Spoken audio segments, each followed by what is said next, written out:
They say we only rise by lifting others, and the scriptures back this up in 1 Peter chapter 4, verse 10. But it's not easy to do, even as it sounds so simple, especially when you have to part with your time or your money. Joining my discussion today is Lydia Okorie, and we'll be discussing volunteering, a tool for social change. I want to welcome you to this beautiful episode. I am Nonso. Don't go anywhere. When we come back from the short break, we'll get right into our discussion. Stay with us.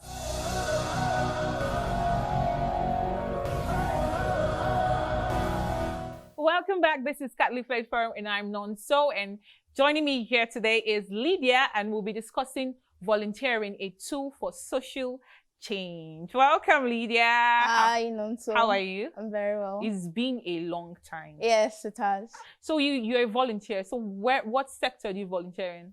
I volunteer in women's health and the health of children. Okay, so how long have you been doing this? Since 2016, so Wow. 5 years now.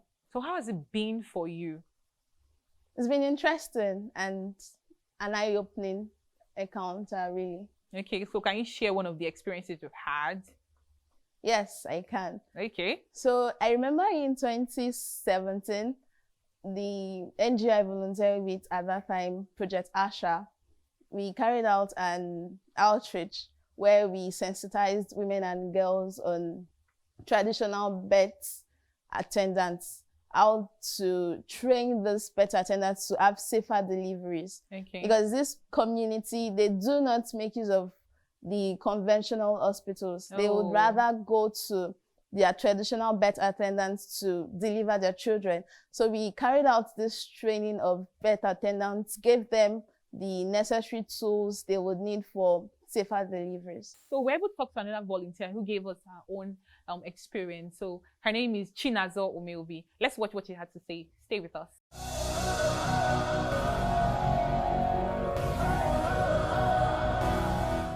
Hi, I'm Chinazo Umenwobi, and I am a volunteer.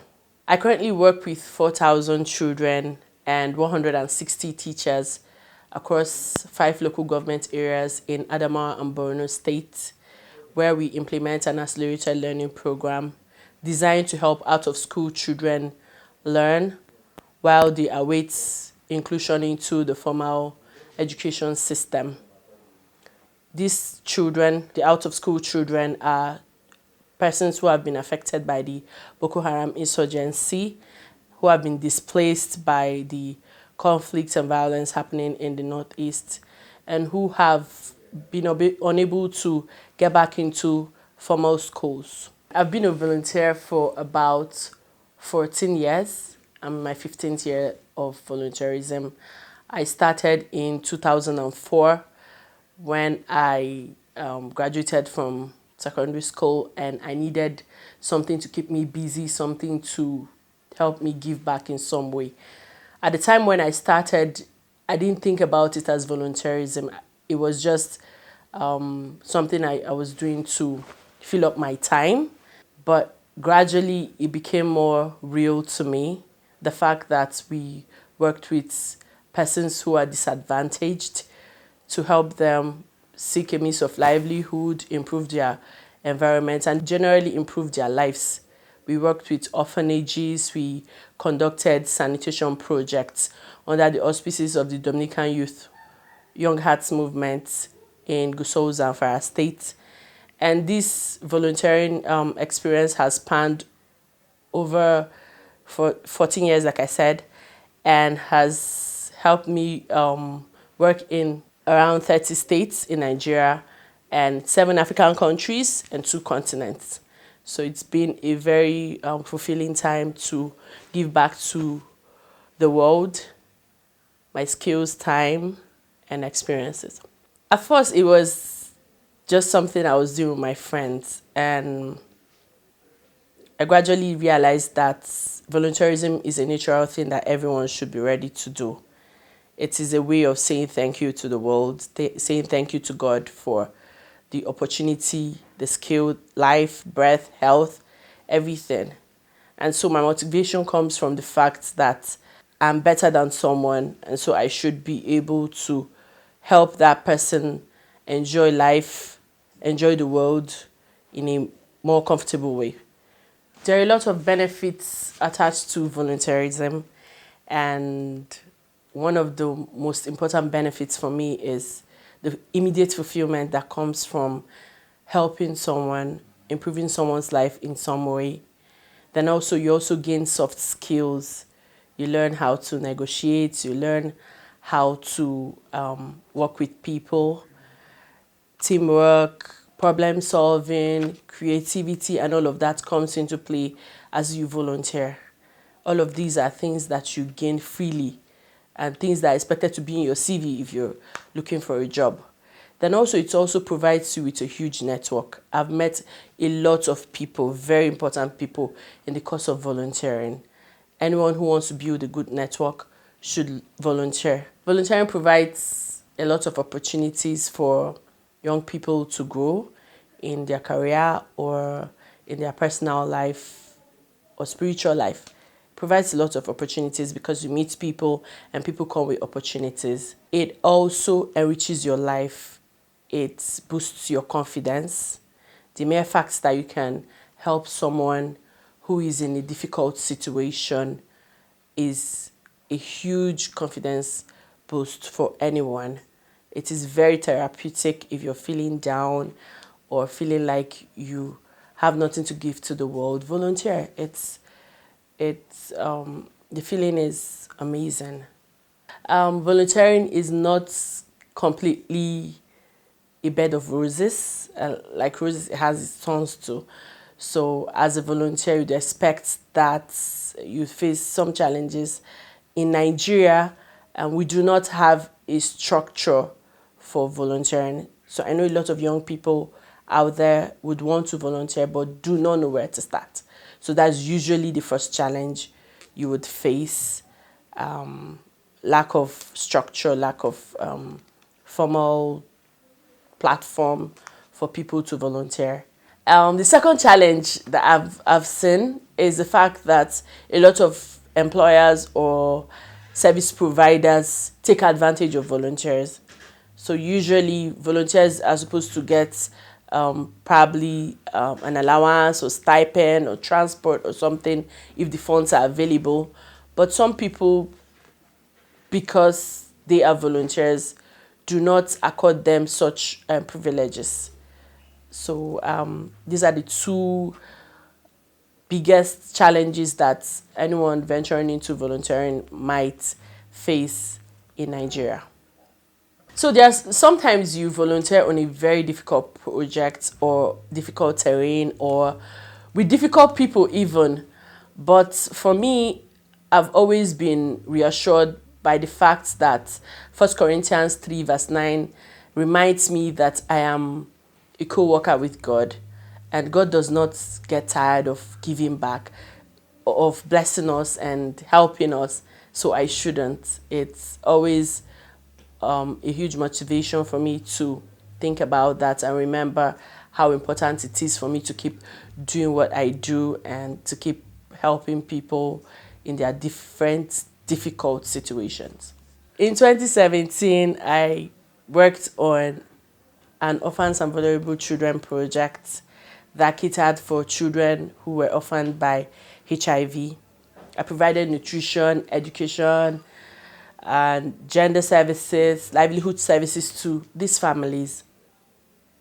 That particular project is dear to my heart because I had to work in a very poor community, and the rate of poverty there was so unbelievable. I never imagined that people could be that poor.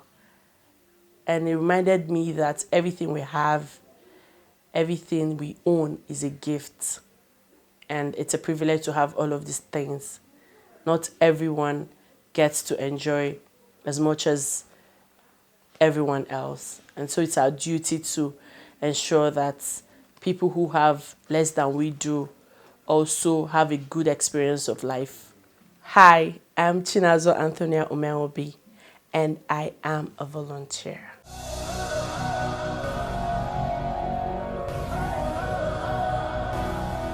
Welcome back. This is Catholic Faith Forum. I hope you've heard what Chinazo Umenwobi have to say about volunteering. I mean, it's not easy to volunteer out there. So, Lydia, back to you. What was your biggest motivation to become a volunteer? My biggest motivation, I would say, is the ability to help people. Because sometimes you would be on the street and you'll feel pity. But then what else can I do to make someone else's lives better? What would my own contribution be at that time? I think about those things when I see people, especially children, who are in need on the streets. So I know people always liken volunteerism to charity. So do you think they're the same thing, or there is a difference between the two terms, that's charity and volunteerism? They both go hand in hand. Okay. They are similar at some point and then dissimilar in another point. They are similar in the sense that you give. For charity, you give money, you give resources, and you give materials, right? But then for volunteerism, you give your time, because time is money, as they say. But it's still giving. Yes, it's given. So there's a similarity at some point, and then there is where they diverge. Okay, so how important is volunteering? Because in my research, I learned that volunteering helped a lot of countries. Talk about China, the US. So it helped them. What do you think? Do you think it can also help our country? Yes, it can. Because I saw on TV the other day where they made a advert where people can do something. They said it was too late to keep complaining, that we've complained enough, we've tweeted enough, and things are just still the same. Yes. Like if we all decide to do a particular thing every Saturday, that then there will be a desired change. For instance, you can decide to clean your street, or you can decide to donate to a nearby charity. It's part of the change you want, and with time, we would also become like China. But you talked about cleaning your street. For me, I think it's about, first of all, sensitizing the people about the need to be neat. Because some people ordinarily will just eat something, and then the nearest bin close to them is the ground, and they just throw it on. So do you think we should actually start from the roots, which is teaching people how to do some certain things before actually volunteering to help them do these things? Yes, we should. Because like they say, every society is made up of a family, right? So the lesson should be taught from the family. Once you can raise your child to know not to put trash on the floor, then the child goes to school, tells his friends, these are our friends, that they shouldn't dispose do the same thing. Trash on the floor. It has ripple effects that way, and then things begin to change, and the streets are neater and cleaner. Okay, so in your own experience, do you think there are benefits to being a volunteer? Of course, yes, there are numerous benefits. Like? One is that you gain leadership skills. Okay. Because you're faced with challenges to rise to the occasion. For instance, if you were given a project to handle at that time, you know that this is what you should do and this is what you shouldn't do in such projects. You're leading people at that time. You're leading the community at that time. So you learn your leadership, you earn your leadership skills at that time. Another thing is, some people have gone ahead to have careers from volunteering. Yeah. You would have heard of social enterprise, right? So this social enterprise is a field on its own where people in the social entrepreneurship aspect of volunteering, they make money. Not that they don't give also, they do, but then they make money in the sense that they also use that money to fund their organizations. So they don't necessarily go around begging for funds. They have resources on their own. Thank you so much. Don't go anywhere. When we come back, we'll talk about how you can be a volunteer. Stay with us.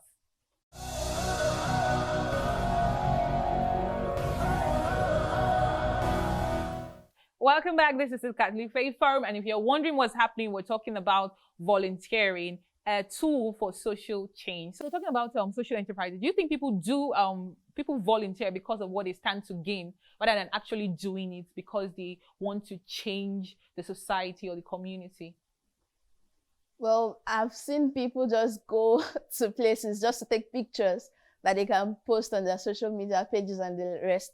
And I've also seen people who are sincere. So it's a matter of perspective, really. Because I go to volunteer because I want to. I may not know what the next person is there for. Okay. So it's a matter of perspective. You talked about it being a means as to which people can grow. So Yeah. I kind of sometimes feel that people just volunteer because they want to add it to their CV. So Yes. is that wrong in itself? No, it's not. Okay. It shows you're responsible. And even when you're applying for positions and you're applying for scholarships abroad, they want to see that you've participated in something extracurricular aside academics. I'm talking about schooling abroad, for instance. Now, if you can give instances where you've been able to impact your society positively, of course, naming the organizations or different platforms in which you were able to showcase the skills, then they'll definitely want you to study with them. So in a way, it helps you. Yes, it does. Of course. It So does. is there an ideal attitude you should have if you want to volunteer? Yes. There should be a mindset, because Okay. you should know that you're not doing it for yourself, you're doing it for the next person. And what do you stand to gain shouldn't be at the forefront of your thought of volunteering. No, it should be a purpose. Like, how am I identifying or meeting people's needs? How am I achieving purpose with volunteering? That should be the mindset on every volunteer out there. Okay, how you're achieving purpose and trying to help the next person near you. Awesome. So are there steps you can take to be a volunteer? Are there steps you should take, rather? For now, there may not be Okay. like a specific broadcast that is asking for volunteers, but you can decide on your own to go online and research and find out places that are people that are looking for volunteers in their organizations. If you Google, for instance, volunteer opportunities in Nigeria, you would see different updates, different posts about how to be a volunteer and the organizations. And one thing that you should know is that you're not going there to seek employment, so to say, that a Yes. reward. No, volunteering is basically not being paid. But if you're now giving a stipend as a thank you for coming, then you should know that they're just appreciating you. All right. So, and then there is a known site now. I think it's relatively new, nzuriaki.com. So that site holds all volunteer opportunities Nice. and organizations, and I think it's helpful for people to check that out. So there are different social issues we have, especially in Nigeria. And yours is you say you focus on girl child and Yes. and women, helping them for safe Their delivery and all that. So reproductive what do you health. think what other sectors do you think people can volunteer in? Because I know that we have a lot of issues in this country. Yes, there's public health, there is governance, and then there is children education. We know we have a lot of out of school children, most especially in the north. If we can train up our children appropriately, put them through schools, put them through vocational trainings and the rest, those are the kind of sectors one can decide to volunteer in. And then governance, for instance, is another important one. The elections are coming very soon. Very soon. What are you doing? What do you think you can do? There's one organization I'm part of now. It's just like a sensitization kind of thing. We've decided, well, youths were young. We want to go out and knock on our neighbors' doors to sensitize them about the election. Not necessarily telling them who or not to vote for, but just to inform them that they have to come for their civic duty, vote and keep voting. But are people usually receptive of your help? Because I know there are some people that will not want to.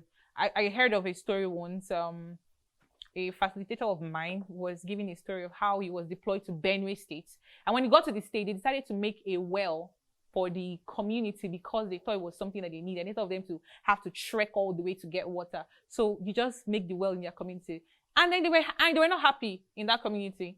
Why were they not happy? Because if they felt like the man or the enterprise rather, they were infringing on their privacy. So at that point in time, they usually send children out to go and fetch the water and get things done while they have time, while husband and wife have time for themselves. So they felt, oh, because the well is now very close to them, so they can't have that time again because children will just go and fetch water and come back. So there's no time for them again. So do you think people are usually that receptive when it comes to help from volunteers?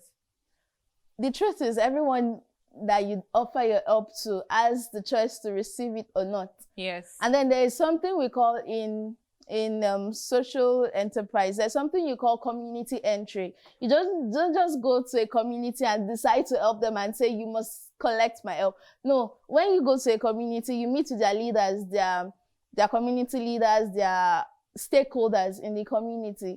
Ask them, tell them this is what you want to do. Ask them for their opinion on what you want to do. Basic community entry. If they want it, they'll let you. If they don't, they'll tell you to. So, and moreover, there are so many places you can go to help. If one says no, definitely go to the other person and ask. What about people who just want to volunteer, but they don't have a corporation? Because I know as much as you're saying we can easily find these people out there, it's not easy to get into them. And I know that because they're always, it feels like they handpick people. So they don't really just select anyone and say, okay, anybody can just join us. So what about those that really want to do it, but don't have people around or a corporation to join to actually help people? What do you suggest? I'll suggest you speak with a friend, because there are so many things to do, right? You can just decide to speak with your classmate or even your sibling and tell, okay, I want to volunteer my time with this particular daycare, or I want to volunteer my time to clean the street. Just speak with your neighbor and then you've done it. That's all just right. It doesn't have to be that big. You don't even have to look for a known, in quotes now, a known corporation where you can, a known organization where you can volunteer your time with. No, you can speak with someone and then record it that you did this on this day and you're good to go. Yeah, so we're saying volunteerism is a tool for social change. It is. So do you have any personal experience? I do. Okay. I do. Can you tell us? Because I'm begging you now, please tell us. Yes, I'll share.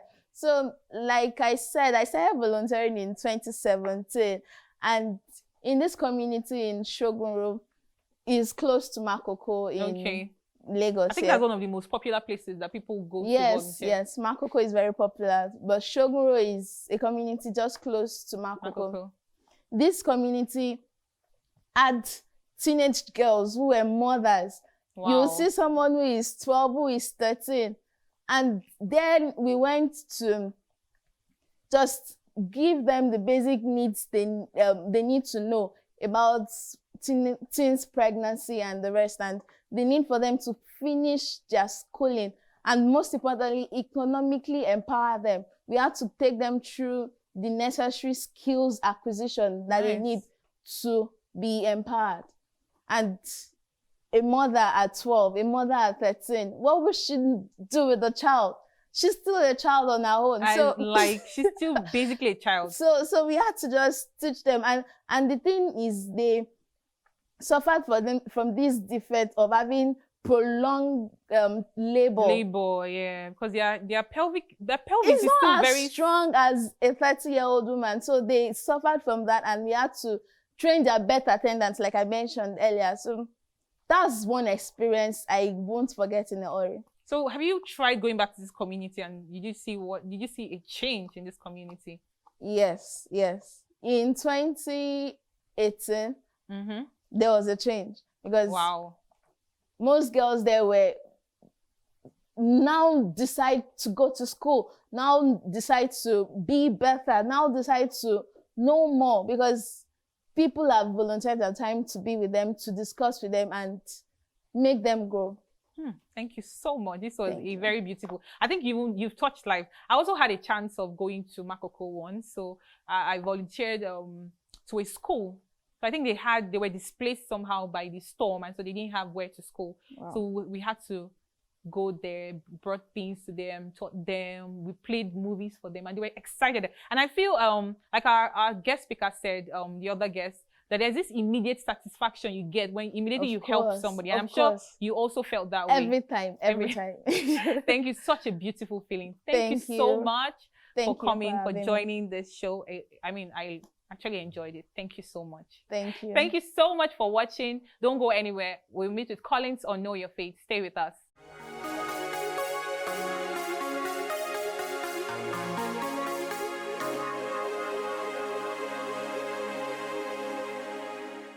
Okay, thank you very, very much, Nonso. Welcome to another exciting episode of Know Your Faith series. I am Collins, and today we will be talking about something that is very, very important to us as Christians and as Catholics. Today we will be talking about grace. Now, as from our Christian doctrines, we know that grace is a supernatural gift from God bestowed upon us for our sanctification and salvation. Now, grace is the love of God given to the unloving, the peace given to the restless, and the unmerited favor given to sinners. Now, so just as we need strength of body and mind to attain our physical and our human goals, so we need this grace of God to be able to attain eternal life. Okay? So some may put it simple to say that grace is like the opposite of karma, because grace is mercy and not merit. And for those of us who believe in karma, believe that karma is getting what you deserve. Well, grace is about getting what you don't deserve. Okay? And the Catechism of the Catholic Church teaches us that there are two types of grace: the sanctifying grace and actual grace. Others may go further to, classify it into sacramental graces. These are the graces that you receive upon each sacrament. There's grace for a state of life, for being a priest. There are certain graces that you receive for being married, being a religious person, and unlike that. And there's also graces for certain offices being held. For example, maybe offices being held as a laity chairperson, the president of a society. There will be graces bestowed upon you to be able to carry out this role. Now, on today's episode of KYF, we'll be focusing mainly on sanctifying grace, and on the next episode, we'll be talking about actual graces and how to access this grace of God. So according to the Catechism of the Catholic Church, it defines sanctifying grace as a habitual gift, a stable and supernatural disposition that perfects the soul itself to enable it to live with God and to act by His love. So it is infused in us during baptism. So upon the sacrament of baptism, we receive this sanctifying grace, and it stays with us throughout. So it's an eternal, once you receive this, it stays with you basically throughout your entire life. Now, this doesn't mean that the fact that you now have this said grace of God, you can then go about, behave or live your life anyhow you want to. The church teaches us that grace is backed by faith and works. So it's not just by feeling like you've already received the sacraments and thinking that you can go about living your life anyhow. It is important to back this grace of God through the faith in Him and continue to show it in your works. Like St. Paul tells us, we should continue to live a life worthy of emulation. Now, this grace is what is responsible for our, day-to-day communications with God. Despite the fact that we are sinners, we can always turn to Him and still have that communication with us, with God. We know that we've sinned, but this sanctifying grace allows us to have that continuous, day-to-day relationship with God. Now, like I said earlier, all graces, both sanctifying and actual graces, can only be backed through faith and work. So it's important that in your daily, as you continue to believe in God, continue to believe in the teachings of the Lord, it is important that you actually live your life in the right way and not just feel that you've been backed, we feel like you have the sacramental grace of confession anytime you sin. But if you keep on thinking in that direction, then I really don't know what to say about that, because it's important that we know that the grace is not just enough, but we have to back it up through faith and works. So on our next episode of KYF, we'll be talking about actual grace and how to access this grace of God. So thank you very much for joining us, and I hope that you've been able to learn one or two things. Please feel free to like and share this content and subscribe to our channel at Dominican Media Presents on YouTube. So that's it for today, guys. Thank you very, very much, Nonso. Over to you.